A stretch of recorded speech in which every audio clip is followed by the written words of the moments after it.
Hola, bendecidos. Qué bueno que se ha conectado a su programa Afírmate, el programa que lo conecta a su destino profético. Yo soy la pastora Sarielis y Dios nos ha estado hablando en la casa de una fe que consagra, de la bendición de confiar, y hoy no es la excepción. Usted va a recibir una palabra que va a transformar su vida. Estamos completamente convencidos de eso. Así que tome su libreta, tome nota, porque usted sabe que para poder hablar necesitamos creer. Así que le espero al final del programa en su programa Afírmate. Aspira a vivir como Cristo.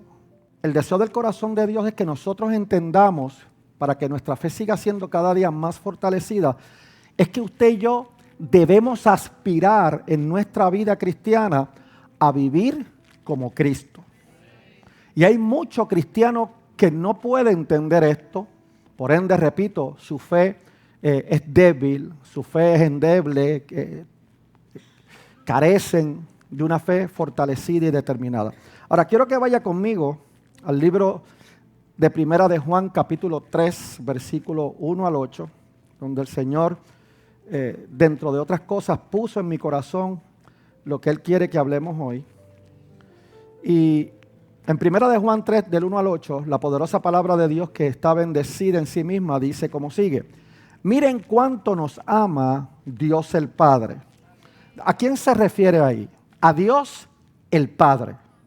No está hablando de Jesucristo, está hablando de Dios el Padre, o sea, Jehová de los ejércitos. Miren cuánto nos ama Dios el Padre, que se nos puede llamar hijos de Dios. O sea, a nosotros se nos puede llamar, estamos autorizados por Dios para que nosotros seamos llamados hijos de Él. ¿Usted está entendiendo? Y lo somos, reitera, y lo somos. ¿Cuándo lo somos? Cuando recibimos a Cristo como Señor y Salvador de nuestra vida y somos lavados con la sangre de Cristo que fue derramada en la cruz para redención de nuestros pecados. ¿Okay? Y abre la puerta entonces para nosotros seguir caminando hacia la vida eterna, seguir cuidando nuestra salvación, y eso nos hace incrementar como hijos, ¿verdad? Espiritualmente como hijos de Dios, y somos hijos de Dios, reitera la palabra. Por eso los que son del mundo no nos conocen, pues no han conocido a Dios. ¿Ve? Por eso es que usted y yo no nos debe extrañar que los del mundo se enojen con nosotros, se molesten con nosotros, porque ellos no conocen a Dios. Muchos dicen conocer a Dios, pero realmente no lo conocen. Por ende, en el segundo versículo dice: queridos hermanos, ya somos hijos de Dios. Diga conmigo, ya yo lo soy. Si usted recibió a Cristo como Señor y Salvador de su vida, ya usted lo es. Ya somos hijos de Dios. Y aunque no se ve todavía lo que seremos después, sabemos que cuando Jesucristo aparezca, seremos como Él. Porque lo veremos tal como es, como Él es. Y todo el que tiene esta esperanza en Él, diga conmigo, esperanza. Por eso es que usted, hablábamos la vez pasada, usted tiene que saber dónde usted pone su esperanza. Porque todo aquel que tiene esta esperanza en Él, en nuestro Señor, se purifica a sí mismo. Pero todo aquel que peca hace maldad, porque el pecado es maldad. Ustedes ya saben que Jesucristo vino al mundo para quitar los pecados. ¿Alguien sabe eso? Que Cristo vino al mundo para quitarte los pecados, y en el momento que tú recibes a Cristo y te limpias con la sangre de Cristo, tus pecados todos fueron extintos. Ustedes ya saben que Jesucristo vino al mundo para quitar los pecados y que Él no tiene pecado alguno. Así pues, todo el que permanece unido a Él no sigue pecando. Pero todo el que peca no lo ha visto ni lo ha conocido. Pero todo el que peca no lo ha visto ni lo ha conocido. Hijitos míos, que nadie los engañe. El que practica la justicia es justo, como Él es justo. Pero el que practica el pecado es del diablo. Como decía Jeñito, es del diablo. ¿El que practica qué? Porque el diablo peca desde el principio. Precisamente para esto ha venido el Hijo de Dios. Para esto vino nuestro Señor Jesucristo. Para poder desintegrar, deshacer lo hecho por el diablo. Eso quiere decir, óigame bien, iglesia, por favor, quiere decir que si usted ha recibido a Cristo como Señor y Salvador de su vida y usted fue lavado con la sangre de Cristo, ya la sangre de Cristo deshizo, pulverizó, extinguió de tu mente y de tu vida todo pecado del pasado. Esto me debe hacer entender claramente a mí que entonces yo puedo vivir como Cristo aquí en la tierra, que es lo que el 98.9% de los cristianos todavía no acaban de comprender. Por eso es que viven en su pasado, por eso es que viven en falta de perdón, por eso es que viven con resentimiento. ¿Ve? Porque la Biblia es clara. O sea, la Biblia nos habla de que nos olvidemos del pasado, porque ya el pasado fue ayer, ya pasó. ¿Ve? Y que no nos ocupemos del mañana, porque cada día tiene su propio afán. Por ende, yo me tengo que ocupar ¿de qué? De mi hoy. De cómo yo estoy hoy. ¿Ve? Y mañana me ocuparé de cómo voy a estar mañana, cuando llegue el mañana. ¿Usted me entiende, iglesia? Pero hay demasiada gente en las iglesias viviendo el pasado en su presente, queriendo vivir el futuro en su presente. Y cuando viven el futuro en su presente, quieren hacer cosas sin primero llegar al puente. Quieren pasar el río sin primero llegar al puente. ¿Ve? Y ellos mismos muchas veces se ponen obstáculos, se levantan ellos mismos fortaleza. Pero el que está unido a Él, escúchame, el que está unido a Él, a Cristo, escúcheme, ese que está unido a Cristo y permanece en Cristo, es la persona que no va a tener problemas. Cuando tú entiendes todo esto, cuando tú puedes aspirar a vivir como Cristo aquí en la tierra. ¿Ve? Cuando yo hablo de vivir como Cristo aquí en la tierra, no es que te pongas sandalias, no es que te pongas una túnica o te dejes el pelo largo y te dejes la barba. Si eso fuera así, los que no tienen pelo aquí tuvieran problemas, ¿ve? Porque entonces tendría que decir, amado hermano, lo siento, pero te va a llevar el diablo. Porque a ti no te crece pelo. Pero escúcheme, aunque se oiga gracioso, hay que entenderlo de esa manera, porque hay gente que se va a los extremos. Nosotros tenemos que saber que nosotros podemos vivir como Cristo vivió cuando estaba en un cuerpo humano aquí en la tierra. Entonces nosotros estamos llamados a aspirar eso, a tener aspiraciones de eso, ¿verdad?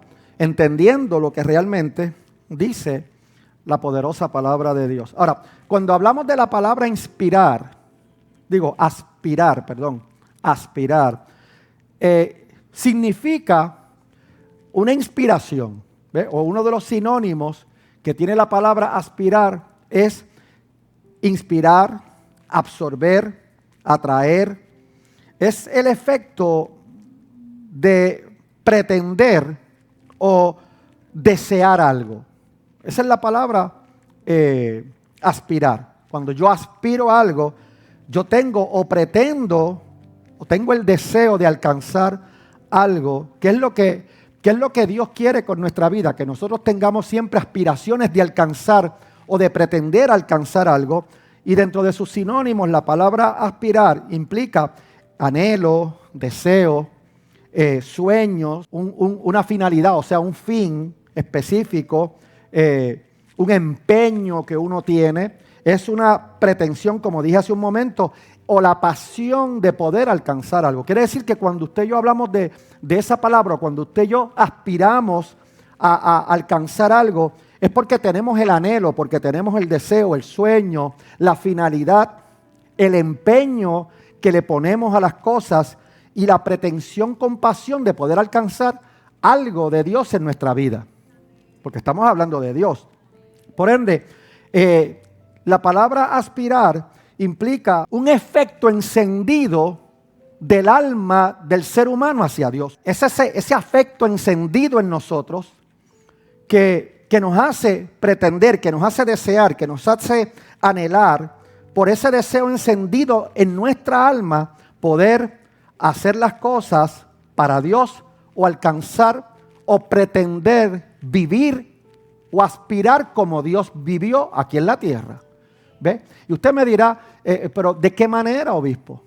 Bueno, cuando entendemos esto y hablamos de esto, que es lo que, repito, muchos cristianos no entienden, es que el deseo del corazón de Dios es que al vivir como Cristo vivió aquí en la tierra, está hablando de tener un corazón puro. Porque yo no estoy hablando de vivir exactamente como Cristo vivió en el sentido natural.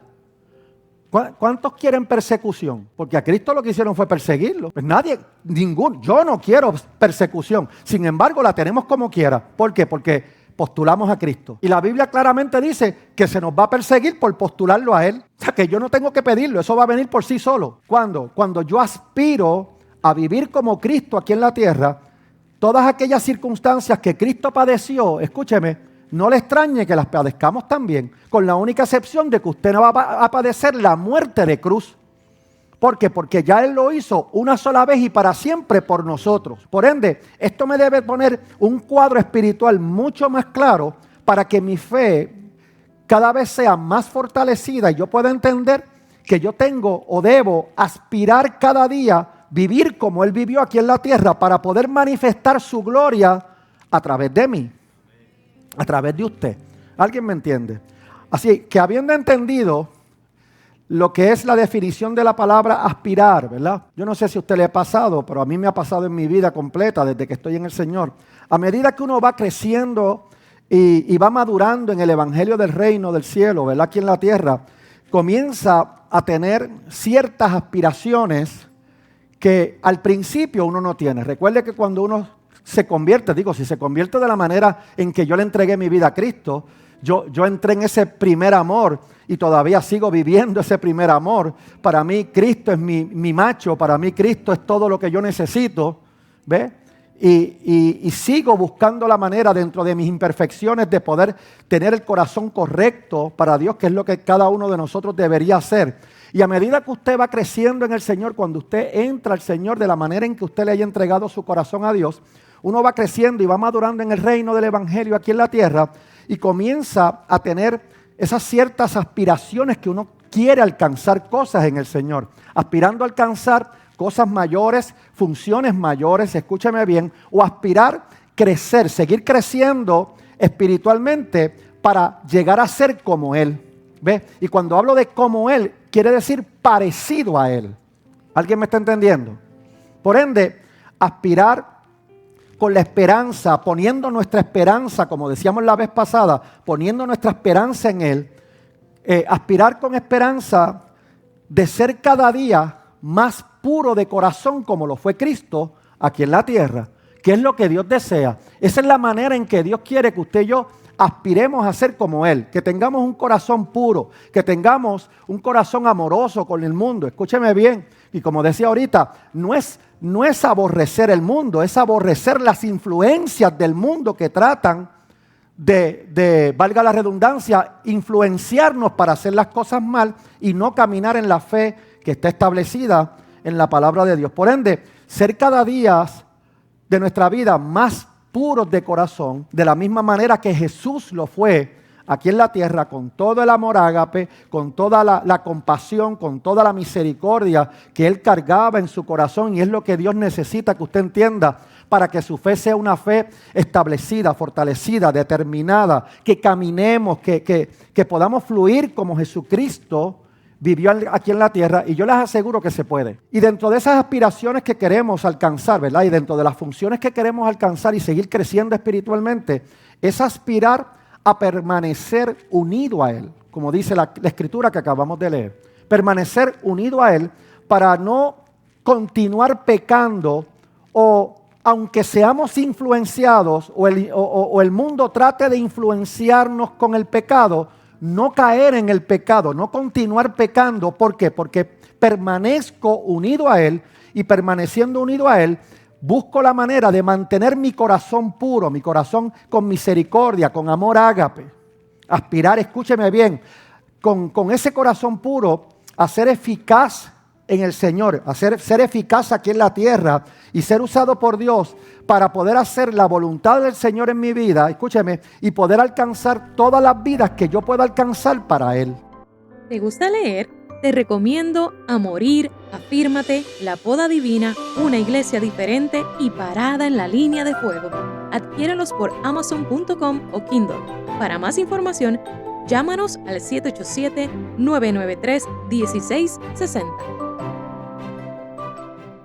Y en el libro de Filipenses capítulo 2, versículos 5 al 8, que nos habla de esa humillación y la exaltación de Cristo a la misma vez, dice: tengan unos con otros la manera de pensar propia de quien está unido a Cristo, a nuestro Señor Jesucristo. Dice claramente, escuche bien, que la palabra hay que atenderla, escucharla con nuestros oídos espirituales y poderla meditar para que entonces traiga los efectos que ella necesita que tenga en cada uno de nosotros. Dice: tengan unos con otros la manera de pensar propia de quien está unido a Cristo. Quiere decir que nuestra manera de pensar tiene que ser con la que nosotros estamos unidos.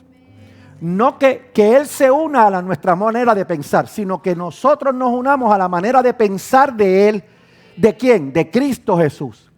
El cual, aunque existía, oiga bien, aunque existía con el mismo ser de Dios, no se aferró a su igualdad con Él, sino que renunció a lo que era suyo y tomó naturaleza de siervo, haciéndose como todos los hombres y presentándose como un hombre cualquiera. Diga conmigo: cualquiera. Se humilló a sí mismo, haciéndose obediente hasta la muerte de cruz. Dice: tengan unos a otros la manera de pensar de quien está unido a Cristo. Escúcheme, si ellos están unidos a Cristo y yo también, vamos a tener la misma manera de pensar. ¿Qué quiere decir esto, obispo? Que entonces no puede haber diferencia entre lo que ellos tengan en el Espíritu y lo que yo tenga en el Espíritu. ¿Por qué? Porque lo que cargamos está unido a quien nosotros le pertenecemos, que es a nuestro Padre Celestial a través de la persona de Jesucristo. ¿Usted está aquí? Entonces, usted se pregunta: obispo, si es así, ¿por qué hay tantas divisiones en las iglesias? ¿Por qué hay tantas separaciones en la iglesia? Sencillamente por lo que te acabo de decir hace un rato atrás, que el 98.9 de los cristianos no entienden esto. Dice en el versículo 6, el cual, refiriéndose a Jesús, aunque existía con el mismo ser de Dios, no se aferró a su igualdad con Él. ¿Usted está aquí? Sino que renunció a lo que era suyo y tomó naturaleza de siervo, como cualquier hombre en la tierra, dice la Escritura. O sea, cuando dice como cualquier hombre en la tierra, como usted y como yo, hombres y mujeres comunes y corrientes, que no tenemos, oiga bien, que no tenemos ningún poder para hacer nada. O sea, Él no se aferró a que era Dios para valerse de que era Dios para hacer lo que hizo. Y eso nos da el ejemplo más granado, más hermoso de saber que nosotros podemos vivir como Cristo vivió en la tierra, de igual manera como Él vivió. ¿Qué es lo que le pasa al ser humano? Que cuando muchos tienen a Cristo, se creen mejor que los demás. Entonces dice que Jesús no se aferró a ser Dios, dice una versión, como cosa que aferrarse, sino que renunció a lo que era suyo, o sea, a su función. Él renunció, a sus funciones, renunció a su título de la deidad que Él era o es, pero renunció a ella o la pospuso por un tiempo mientras estuvo en la tierra, para demostrarnos que nosotros podemos hacer lo mismo que Él hizo, vivir como Él hizo, manifestar lo que Él manifestó con lo que Él cargaba, que es lo mismo que usted y yo cargamos. El problema es que hay gente que no tienen nada, no manifiestan nada y se creen mejores que los demás. ¿Qué pasa con ese tipo de personas? No ha renunciado a lo que tiene que renunciar para darle paso a que sea Cristo en él o en ella. ¿Usted está aquí, me está entendiendo? Y claro, yo no digo, no se equivoque conmigo, yo no digo que las funciones y las posiciones que Dios pone tienen que ser funciones y posiciones que tengan deferencia, tengan respeto, porque una cosa no tiene que ver con la otra, pero es ¿Cuál es el corazón que yo tengo, que tú tienes para entender esto? ¿Ve? Porque cuando yo entiendo esto, entonces yo puedo fluir con las demás personas de tú a tú, con amor ágape, con bondad, con misericordia, ¿ve?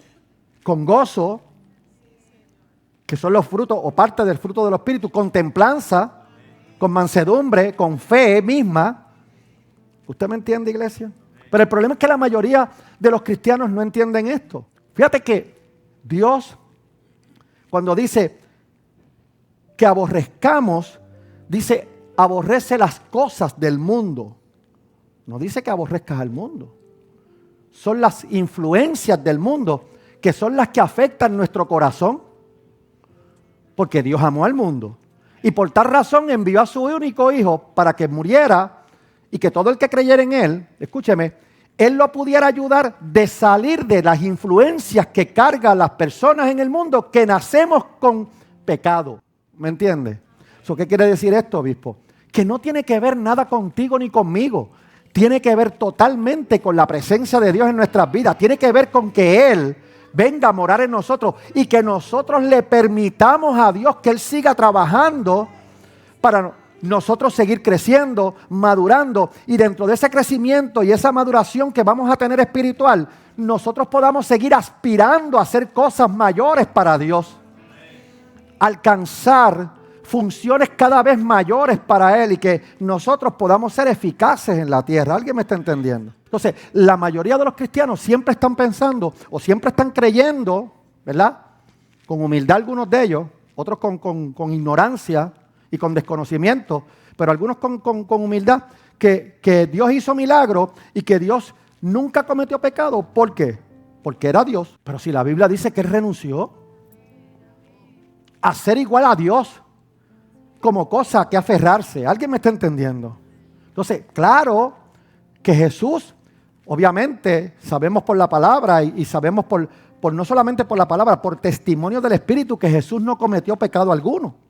Mientras estuvo aquí en la tierra en un cuerpo humano, Él no cometió pecado, pero no fue por los poderes divinos que Él poseía en su deidad, poderes que nosotros tampoco tenemos. Él tampoco los tuvo en ese cuerpo humano. La mayoría de los cristianos nunca, por tener ese pensamiento absurdo de creer que Jesucristo hizo lo que hizo en la tierra porque todavía cargaba los poderes de su deidad, se equivocan con eso, y la mayoría de los cristianos, por tal razón, nunca han podido aspirar a tener el estilo de vida como Jesucristo lo tuvo en la tierra. Porque es que yo no puedo llegar a ser como Él nunca. Nosotros nunca vamos a llegar a ser como Él, pero sí podemos vivir como Él vivió en la tierra. Aún nosotros podemos alcanzar lo que Él alcanzó, que es la vida eterna. Solamente mediten eso por un segundo. ¿Qué nos hace diferente a Él? Cuando Él depositó en nosotros su espíritu de vida, el ruaj de vida, dice la Biblia. Él lo depositó en nosotros. ¿Para qué? Para hacer a imagen conforme a su semejanza. Eso es lo primero. Usted está aquí. Que Él murió por nosotros para darnos esa vida eterna y limpiarnos con la sangre de poder. Aquellos que reciban al unigénito de Dios. Porque todo el que en Él crea no se pierde y va a tener vida eterna. Todo el que cree. Porque para el que cree, ¿alguien puede entender esas palabras bíblicas? Para el que cree, todo es posible. Todo es posible mientras permanezcamos unidos a Él. ¿Usted me está entendiendo? Entonces, algunos cristianos expresan con humildad que nunca van a poder vivir como Cristo. No, que no vamos a ser nunca igual que Él, no vamos a poder eso, obispo, no. Y yo le pregunto, ¿pero por qué no? Y no me saben contestar. ¿Por qué no?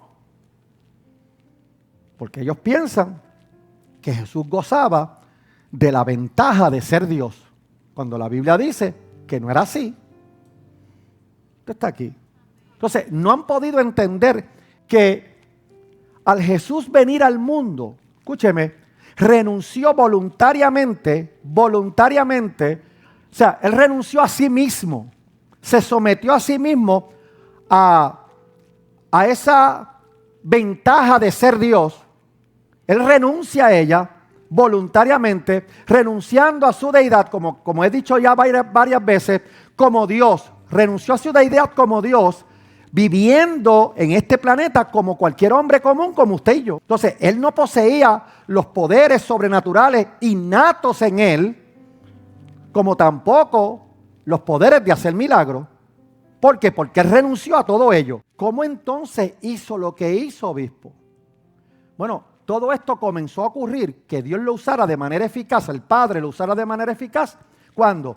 Cuando él fue ungido por el Espíritu Santo. En Lucas capítulo 3, versículo 22 dice, y el Espíritu Santo bajó sobre él en forma visible, como una paloma. O sea, no diga nada. La paloma es un símbolo de pureza. Entonces Dios lo que quiere es que usted y yo caminemos en la tierra con un corazón puro. Que no estemos juzgando lo que no se puede juzgar, o lo que no debemos juzgar, o lo que no debemos señalar. La mejor manifestación de la restauración de una persona es lo que demuestra cuando pide perdón a Dios. Porque cuando pide perdón a Dios y entiende todo esto, queda libre. Esto implica, mis hijos, que Jesucristo hizo milagros no por su poder, no por su propio poder, sino por el poder del Padre, o sea, el poder de Jehová su Padre, que moraba en él cuando la paloma bajó. Entonces, Jesucristo no hizo milagros ni desató lo que desató por su propio poder dentro de su deidad, porque él renunció a ella, sino por lo que el Padre había depositado en él. ¿Habrá alguna semejanza de él con nosotros? ¿No crees que yo estoy en el Padre y el Padre está en mí? O sea, hazte tú mismo esa pregunta. ¿No crees que el Espíritu Santo está en ti o sí? Si tú recibiste a Cristo como Señor y Salvador de tu vida, ¿tú crees que el Espíritu Santo está morando en ti o no? Esa es la pregunta que tú te tienes que hacer. Y Jesucristo le dice, ¿no crees que yo estoy en el Padre y el Padre está en mí? Las cosas que les digo, no las digo por mi propia cuenta. O sea, lo que Jesucristo hablaba no lo decía por su propia cuenta. Lo que Jesucristo manifestaba no lo manifestaba por su propia cuenta. Escúchame bien, iglesia. El Padre que vive en mí. ¿Y cómo se tipificó eso? Cuando la paloma buena gente o buena onda se posó en él. Ahí fue que comenzó el Padre a vivir en él. Su unción, el poder, la autoridad. El Padre que vive en mí es el que hace sus propias obras, no las de él. ¿Y qué rayo usted cree que Jesucristo quiere que usted haga ahora? Las obras que él hizo, no menosprecie el poder de Dios a través de usted. Usted fue llamado hijo de Dios, hija de Dios. El Padre que vive en mí es el que hace sus propias obras. Créanme que yo estoy en el Padre y el Padre está en mí. Si no, por lo menos entonces crean al menos por las obras mismas. Les aseguro que el que cree en mí hará también obras que yo hago, las obras que yo hago, y hará otras todavía más grandes, porque yo voy a donde está el que me envió. Si las cosas de Dios me interesan y yo aspiro a las cosas de Dios, entonces tengo que saber que me debe importar que a la gente se lo lleve el diablo. Entonces no digas que tú no puedes vivir como Cristo aquí en la tierra. Claro que se puede. ¿Por qué Él dejó huella? Para que siguiéramos sus pisadas. O sea, darnos el ejemplo de todo lo que he estado hablando hasta ahora, para que con este ejemplo usted pueda entender que cosas más grandes que las que Él hizo usted puede hacer. ¿Y por qué no las manifiesta? Mire, una de las razones por la cual la salvación de alguien muchas veces no se manifiesta es porque la gente cree que son ellos los que los salvan. Escúchame, iglesia, cuando Jesucristo oraba, no lo hacía como ese ser divino que tenía la deidad de Dios, sino que lo hacía, escúchame bien, como un hombre común y corriente que vivía en obediencia a Dios, que es el deseo del corazón de Dios, que usted y yo vivamos aquí en la tierra como Jesucristo vivió, con un corazón puro y en obediencia. Y así era que Jesucristo oraba. ¿En serio, obispo? Bueno, pues si tú no me crees, vamos a la palabra. Hebreos capítulo 5, mire lo que dice la palabra de Dios.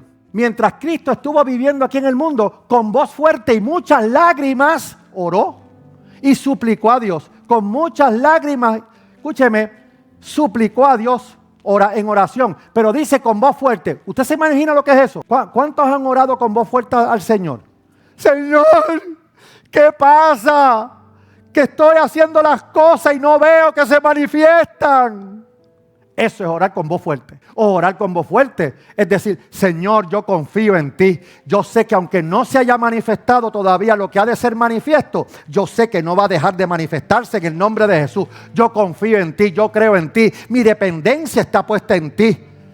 Y dice la Biblia que él oraba con voz fuerte, con lágrimas en los ojos, escúcheme, y con mucha súplica a Dios, que tenía poder para librarlo de la muerte. ¿Quién era el que tenía el poder? Jesús mismo. Y dice, con voz fuerte y muchas lágrimas oró y suplicó a Dios que tenía poder para librarlo de la muerte. El único que podía librarlo era el Padre, que era el que tenía la fuerza, la autoridad, todo lo tenía él. Escúcheme bien. Y por su obediencia, ¿por qué? Por eso es que la fe de muchos cristianos es endeble. Por eso es que la fe de muchos cristianos es débil. Por eso es que la fe de muchos cristianos es enclenque. ¿Por qué? Porque no tienen una obediencia real, genuina a Dios en vivir el estilo de vida que Dios quiere que vivan.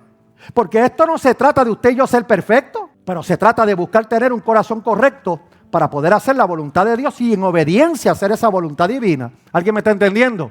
Entonces, Dios, ¿por qué? Porque por su obediencia, Dios lo escuchó, así que Cristo, a pesar de ser hijo, sufriendo, aprendió. Sufriendo, aprendió. Pasando las circunstancias de la vida en este mundo, aprendió.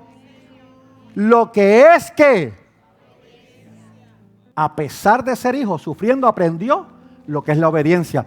Y al perfeccionarse de esa manera, ¿qué fue lo que él perfeccionó? Su obediencia. Aprendió a ser obediente y perfeccionó cada día, ¿qué? Su obediencia. ¿A quién? Al Padre. Aprendiendo que mientras más yo obedezco, más yo voy a hacer lo que Dios me mandó a hacer.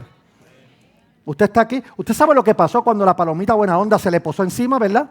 Que salió de ahí. Dice la Biblia que salió dirigido por el Espíritu Santo al desierto. ¿Para hacer qué? Probado. Así que Cristo, a pesar de ser hijo, sufriendo, aprendió lo que es la obediencia. Y al perfeccionarse de esa manera, llegó a ser fuente de salvación eterna para todos los que, ¿qué? Cuando usted perfecciona su obediencia con un corazón puro, usted se convierte de parte de Dios en esa fuente de salvación para otras vidas. Qué bueno que se ha mantenido conectado en su programa Afírmate. Sabemos y reconocemos que esta palabra ha sido de bendición para su vida. Así que esté pendiente la próxima semana. Queremos agradecer, sin irnos todavía, a todos los auspiciadores de Pacto que hacen que esta palabra siga siendo llevada a través del mundo entero. Así que esté pendiente a los próximos eventos de nuestra casa y la esperamos la próxima semana en su programa Afírmate, el programa que le conecta a su destino profético, y recuerde que Jesucristo es el Señor.